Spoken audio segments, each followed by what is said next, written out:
성경은 증언하기를 하나님의 맞는 사람이 어떤 사람인가? 하나님의 맞는 사람. 이 말씀을 가지고 다윗 인생의 가장 결정적인 6번 그 순간을 6가지 순간들을 그 사건들을 함께 고찰했습니다. 지난 주일 예배 때는요, 하나님의 계획의 중심에 있는 사람에 대해서 함께 나눴습니다. 인간의 계획도 물론 있어야 되겠지만 하나님의 계획, 교회 공동체의 계획, 성령님의 계획 가운데 저와 여러분의 인생과 또 삶이 있기를 간절히 소망합니다. 네, 하나님의, 그리고 그 하나님의 인생에 있는 다윗이 어린 소년의 시절로부터 어디에 있었는가? 아주 편안하고 안락한 삶의 환경에 있었던 것이 아니고 광야적 환경 속에서 들짐승과 싸우고 또 거친 기후 조건과 싸우며 그가 신앙을 키웠습니다. 하나님이 함께 하신다는 그 믿음을 키웠습니다. 그런 그가 결정적인 삶의 순간에 하나님의 이름으로 전쟁터에 나가서 골리앗을 이겼고, 또 그가 이긴 그 힘의 근원이 어디에 있는가? 다윗의 능력이나 다윗의 개인적인 탤런트에 있는 것이 아니라 여호와 하나님, 만군의 우리 주 여호와 하나님의 이름으로 그는 승리했습니다. 그런 그가 승승장구만 했던 것은 아닙니다. 사울인 왕의, 그리고 개인적으로 가정적으로 따지면 장인 아닙니까? 그 부모 같은 그로부터 극심한 미움과 또 살해 협박을 받았습니다. 그를 그 모든 인생을 결정적으로 한 번에 뒤집을 수 있는 기회도 있었지만 그는 하나님의 기름 부으신 자를 내가 함부로 패할 수 없다는 그런 믿음과 신앙을 가지고 있었고, 그 결정적인 하나님의 역사의 때를 기다렸습니다. 여러분의 살아가는 순간마다 가지고 계신 그 기도 제목들이 응답되어질 때까지, 하나님의 선한 역사가 나타날 때까지 하나님의 은혜를 사모하시기 바랍니다. 그런 다윗이 말이죠, 그렇게 귀한 인생을 살았지만 또 인생의 큰 좌절도 실패도 큰 낭패도 경험했습니다. 정말 말할 수 없는 큰 범죄를 저질렀죠. 그것들을 지적하는 또 정죄하는 하나님의 음성 앞에 그는 그의 모든 죄를 자복하고 자백하며 회개하며 나아감으로 다시 하나님과의 관계가 회복되어졌습니다.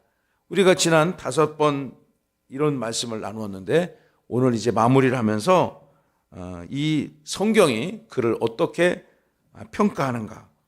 여러분, 하나님의 마음에, 오늘 본문의 핵심이죠. 하나님의 마음에 맞는 사람은 하나님의 뜻을 이루는 사람임을 여러분 믿고 또 결단하시는 은혜가 있기를 축원합니다. 여러분 인생 하나님 아버지 앞에 어떤 평가를 받기를 원하십니까? 모두가 다 평가를 받잖아요. 우리 어린 자녀들 학교에 가서 평가를 받고, 또 여러분 사회생활 가운데서도 또 평가를 받습니다. 그러나 결국 우리가 평가받을 그 자리는 하나님의 존귀한 보좌 앞에서 우리 인생이 어떻게 평가를 받기를 원하십니까? 성경은 증언하기를 다윗의 인생은 이런 인생이었다라고 평가를 하고 있습니다. 그는 내 마음에 맞는 사람이니 사람이라 내가 그 뜻을 다 이루리라. 성경이 평가하는 다윗에 대해서 우리 여러분 그 노란색 글자 한번 읽어봅시다. 시작. 내 뜻을 다 이루리라. 한 번 더요. 그는 내 마음에 맞는 사람이라 내 뜻을 다 이루리라. 우리가 하나님 앞에 섰을 때 하나님이 이런 평가로 저와 여러분의 인생을 위로하시고 또한 축복해 주시기를 간절히 바랍니다. 우리가 쭉 일주일 동안 중요한 말씀들을 살펴보았지만 다윗이라는 사람의 인생에 큰 성공도 또 성취도 있었습니다. 그러나 그의 눈에 눈물이 마르지 않을 날도 있었고요. 실패도 좌절도 또 범죄도 있었습니다. 그러나 그가 탁월한 이유는 끝까지 하나님의 곁을 떠나지 않았습니다. 인생이 곤고할 때도 하나님을 떠나지 않았고요. 큰 죄를 범하고 나서도 하나님 앞에 돌아왔고요. 또한 그가 승승장구할 때도 언제나 하나님의 이름이 그는 떠나지 않았습니다. 하나님의 뜻 안에 머물러 이 아침 예배하는 사랑하는 어린 자녀들과 또 여러분 모두에게 하나님이 날마다 다윗에게 주셨던 그 큰 뜻의 성취를 이루시는 역사가 나타날 줄로 믿습니다. 여러분 마음의 중심에 누가 있습니까? 하나님이 있기를 축원합니다. 하나님의 말씀이 살아 역사서 역동적으로 움직이고 그 말씀이 저와 여러분의 인생을 이끌어가는 에너지가 되기를 간절히 바랍니다. 큰 태산 앞에 같은 문제 앞에 섰을 때 우리 하나님 바라봐야 됩니다. 여러분이 세상에서 바라고 구하고 간구하는 모든 기도 제목들 앞에서 그 기도 제목 앞에 압도당하지 아니하고 크신 하나님을 바라보시는 은혜가 있기를 간절히 바랍니다. 결국 그래서 하나님이 우리의 인생을 품어주시고 안아주시면서 수고하고 애썼다. 내 뜻을 네가 충분히 이루었다라는 이런 위로를 얻는 우리 모두가 다 돼야 되겠습니다. 여러분 오늘도 열심히 세상에서의 삶을 경주하시고 하나님의 영광을 선포하는 주의 백성 다 되시기 바랍니다. 오늘 본문은 우리 지훈이가 또박또박 잘 읽어준 우리 하나님의 말씀 사도행전 13장은 이런 배경을 가지고 있습니다. 이제까지 우리가 구약성경 말씀을 5번 전했는데 오늘은 신약성경 사도행전 13장 말씀을 함께 나누길 원합니다. 바울이 여러분 아시는 것처럼 그는 이제 잘못된 신념으로 여러분과 같은 예수 믿는 사람들을 극도로 혐오하고 미워했던 사람입니다. 그래서 만약 우리가 바울 시대에 살았다면 이렇게 이른 아침에 하나님을 예배하는 자들이 예수 그리스도를 예배하는 자들이 있다면 몰래 그 정보를 입수하고 체포영장을 딱 발부받아가지고 다 체포해 갔을 것입니다. 그날도 그는 그런 일을 하기 위해서 지금의 시리아 다마스커스 다메섹을 향해 가다가 그가 핍박하는 예수 그리스도를 부활하신 예수 그리스도를 만나게 되어지지 않았습니까? 그는 이제까지 그가 하나님의 뜻을 어떻게 이루어가는가? 기독교 공동체, 저와 여러분과 같은 예수 믿는 기독교 공동체를 박해하고 파괴하고 그 유대 율법 사회로부터 격리시키고 죽이거나 심지어 스데반 돌로 때려서 살해하지 않았습니까? 또 원지로 유배 보내고 감옥에 가두고 그렇게 하는 것이 하나님의 뜻을 이루는 잘못된 신념으로 헛된 인생을 살았습니다. 그러나 그가 예수를 만나고 나니까 모든 것이 다 바뀌었습니다. 그가 박해하는 예수가 그렇게 기다리던 메시아라는 것을 깨닫게 된 이후에는 그가 그의 모든 삶을 정리하고 복음을 공부하고 예수 그리스도에 대해서 치열하게 연구했던 것 같아요. 예수 그리스도에 대해서. 그가 그렇게 미워했던 예수 그리스도가 어떤 분이었는가? 그가 이 땅에 와서 하셨던 말씀들을 하나하나 다 정립하면서 새로운 인생의 가치관, 기준을 이제까지는 율법이 잘못된 율법적 신념이 그 마음의 중심에 있었다면 이제는 부활하신 예수 그리스도 그 하나님의 참다운 영광이 그를 지배하지 않았습니까? 그가 세상 가운데서 의심받고 또 조롱을 받는 인생 속에서 그를 기독교 역사의 전면에 다 부상시켜준 큰 사도가 있습니다. 그 사람의 이름이 무엇입니까? 바나나? 바나바, 다 함께 바나바. 저는 이 바나바라는 인물이 사도행전의 그 위로의 아들, 얼마나 그 성품과 인격이 또 믿음이 고매했는지 그의 별명이 위로의 아들이라는, 위로의 사람이라는 별명이 있었습니다. 물론 나중에 바울과 선교적 이슈에 대해서 갈등이 생겨서 둘이 서로 갈라섰지만 전 바나바가 정말 위대한 일을 했다고 봅니다. 어떤 위대한 일을 했느냐? 의심받고 여전히 그 본심에 대해서 도전을 받던 그 사울을 바울이 될 수 있도록 기독교 역사에 데뷔시켜 준 거예요. 그가 바나바라는 이름이 보증을 함으로 그에 대한 그 신뢰가 올라가고 미움이 사라지고 오해가 사라지는. 그들이 어디에서 모였느냐? 안디옥이라는 교회에 모였습니다. 안디옥. 예루살렘에 우리가 요즘 주일 저녁 예배 때 사도행전 말씀을 한 절 한 절씩 읽고 있는데 예루살렘 땅에 기독교 박해가 생기니까 이 사람들이 그 지중해 연안을 끼고 사마리아와 유대 광야 저 반대쪽 땅으로 복음이 전해지기 시작하지 않았습니까? 그 복음이 전해진 그 자리에 교회가 생겨났고 인간의 생각으로 이해할 수 없는 교회 부흥의 역사가 나타났습니다. 예루살렘 교회를 떠나서 복음이 확산되다가 그냥 복음이 확 불붙은 땅이 있었습니다. 그 땅이 어디냐? 안디옥이죠, 안디옥. 어떻게 보면 예루살렘 교회에 의해서 가지치고 나간 최초의 교회가 안디옥이라 교회라고 말씀드릴 수가 있는데 이 안디옥 교회에 바나바와 바울이 함께 동역함으로 교회가 크게 말씀으로 성령으로 부흥했습니다. 그들이 그곳을 섬기다가 성령의 감동을 받아서 선교여행을 떠나지 않습니까?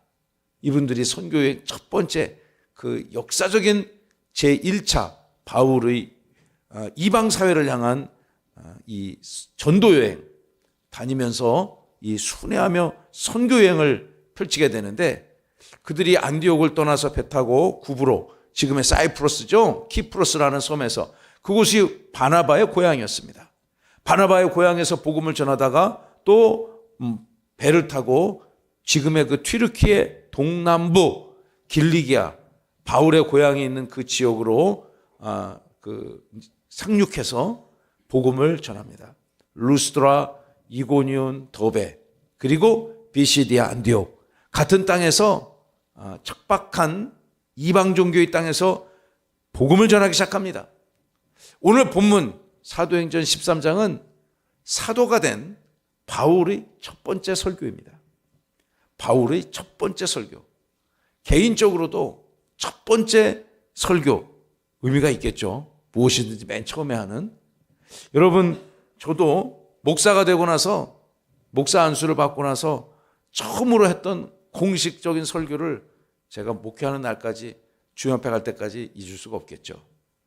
제가 그때 한 첫 번째 저의 설교 주제는 마가복음 1장 1절 하나님의 아들 예수 그리스도의 복음이 시작되었다라는 주제로 저도 첫 설교를 기획해서 성령 가운데 전했던 기억이 있습니다. 바울이 그의 첫 번째 공식 설교를 회당에서 하게 되었는데 이 회당에서 한 공식적인 첫 설교의 주제가 무엇인가? 예수 그리스도에 관한 것이었습니다.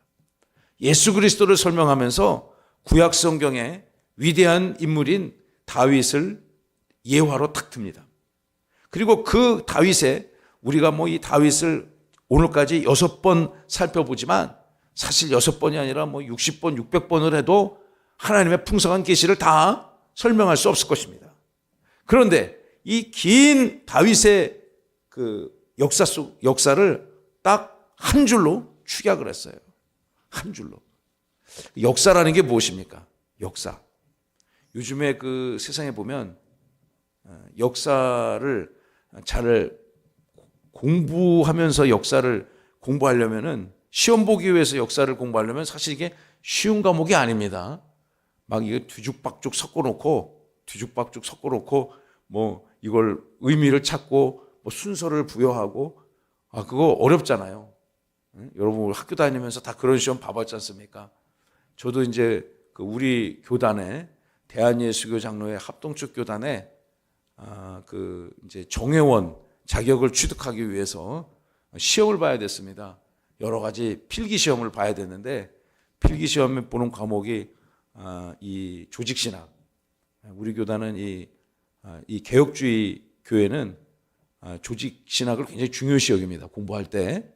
그래서 이수해야 될 과목도 많을 뿐더러 그리고 또 중요한 개념들 많이 가르칩니다. 많이 배우고. 그런데 사람들이 다 이 조직신학 여러분 들어보셨죠? 그런 얘기를 이 하나님이 어떤 분인지를 예수 그리스도가 어떤 분인지를 인간이 이해할 수 있는 언어와 이성체계로 논리적으로 쭉 풀어나가는 학문입니다.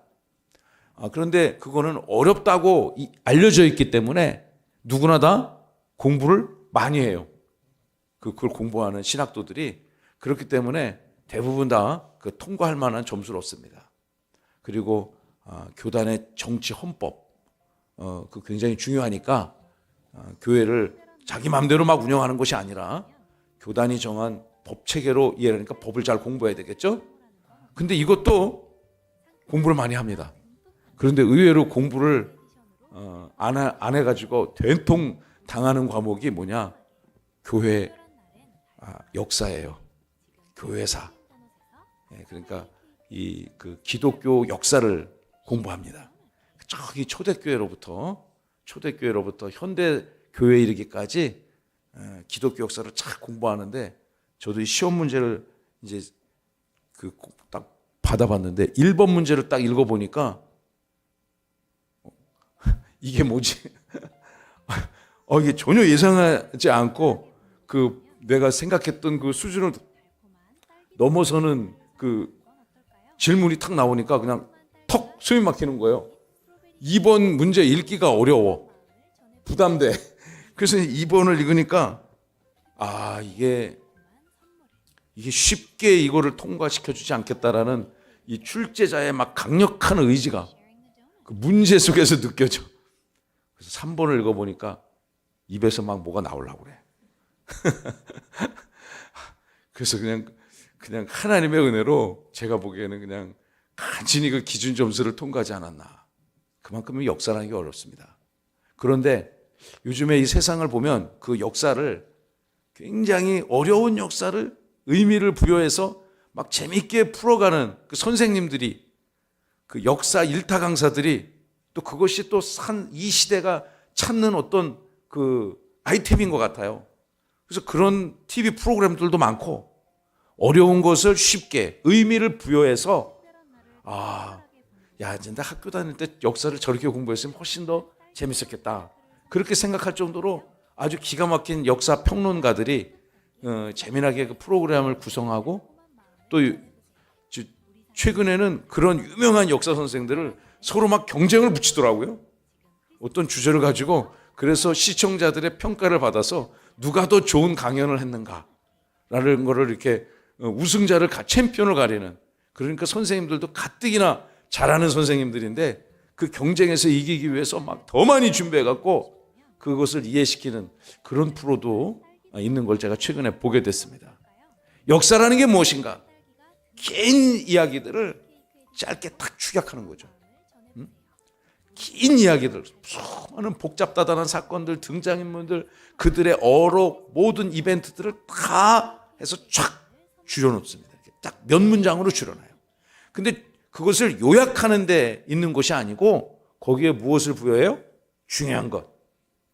의미를 넣죠. 의미. 다 함께 의미. 의미를 넣어서 해석합니다. 해석.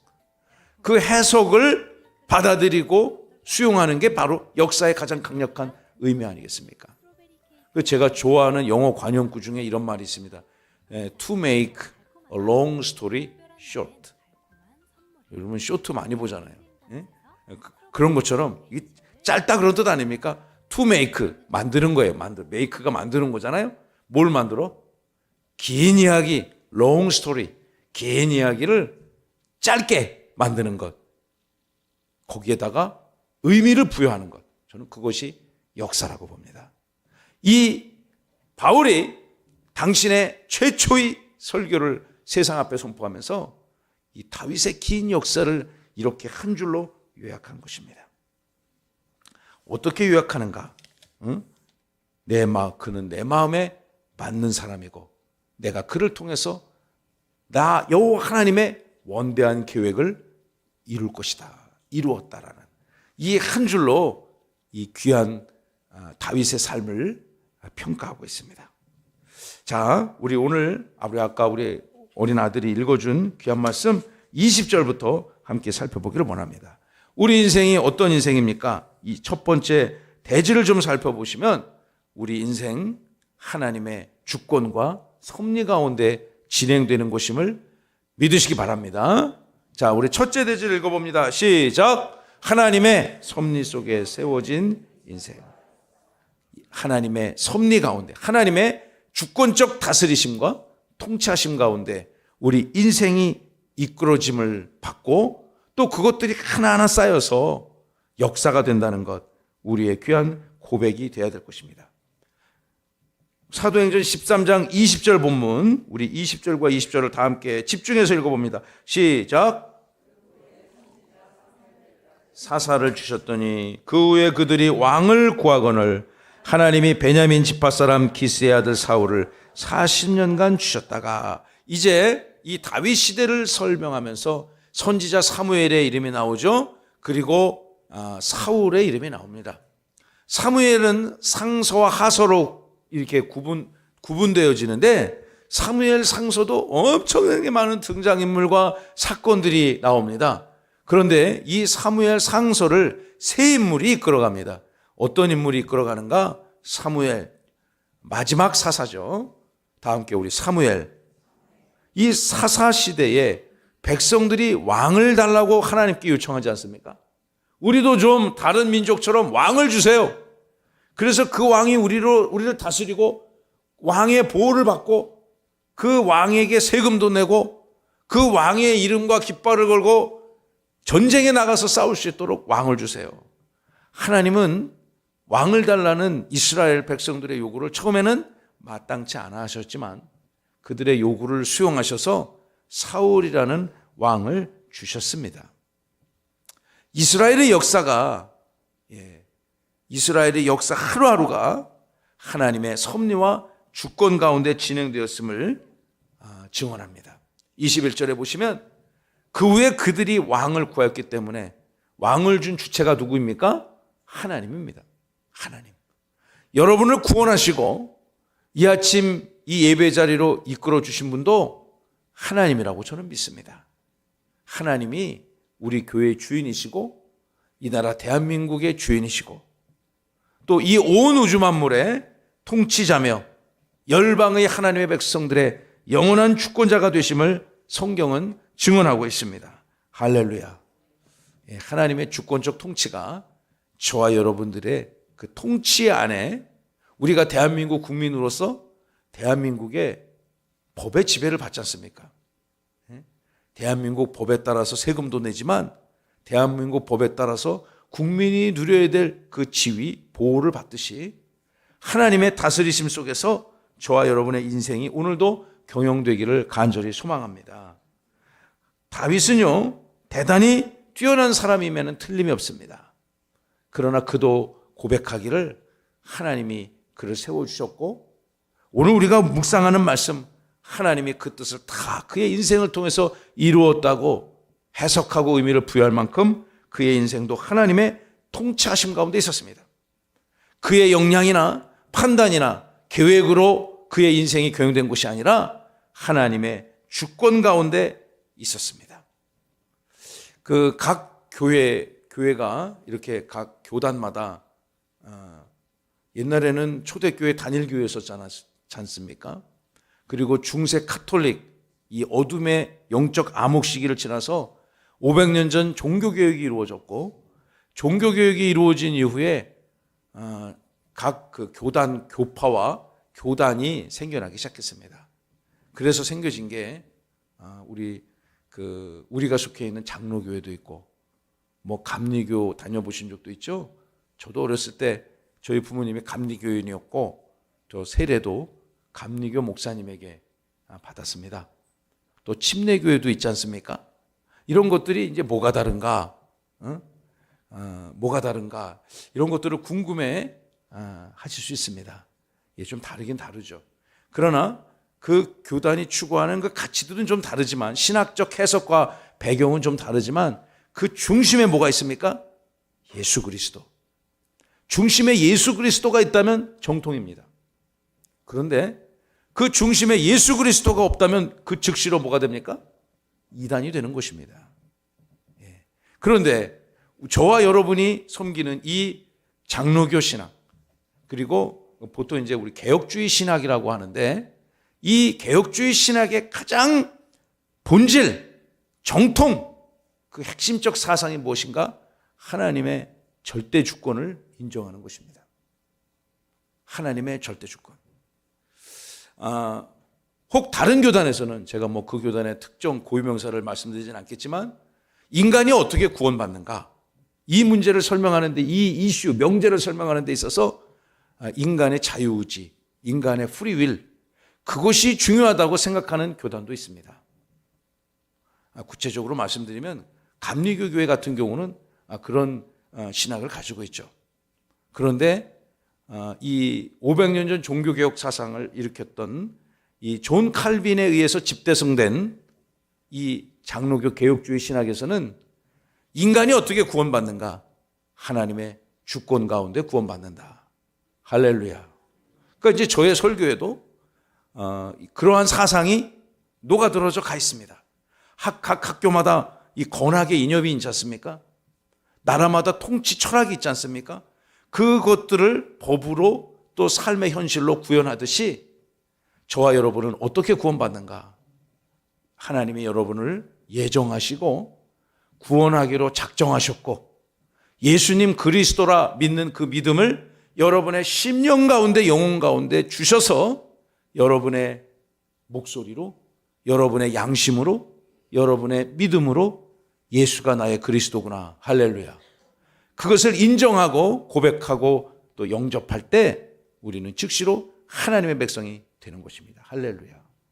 하나님의 주권이 저와 여러분을 다스리시고 다윗의 인생 또한 다스렸을 줄로 믿습니다.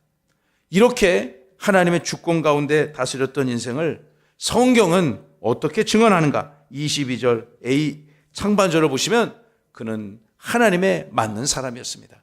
우리 다 함께 하나님의 마음에 맞는 사람 다윗 시작.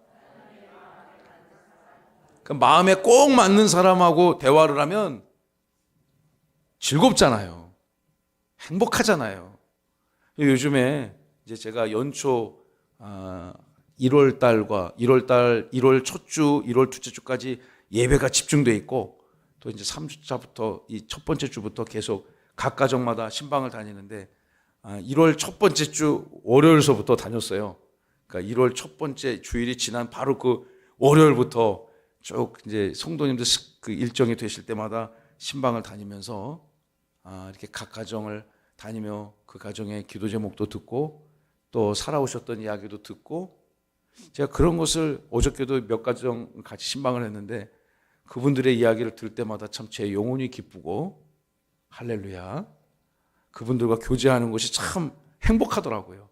그러면서 그 가정의 기도 제목도 또 나아가야 할 방향도 또 당장 하나님의 은혜가 임해야 될 것이 무엇인지를 듣고 또 돌아와서는 제 기도 노트라든가 제가 관리하는 노트에 그것들을 기록하고 잊지 않으려고 가족들의 이름을 잊지 않고 각각의 삶의 환경 기도 제목을 잊지 않으려고 열심히 또 그것들을 관리하고 기록합니다. 그럴 때마다 그분들의 성도님들의 삶에 살아가는 이야기를 들을 때 그것이 저에게 기쁨이 되고 은혜가 되더라고요.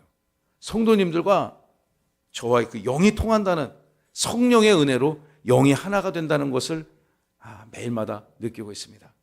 그런 분들과 이렇게 대화를 하면 즐겁잖아요.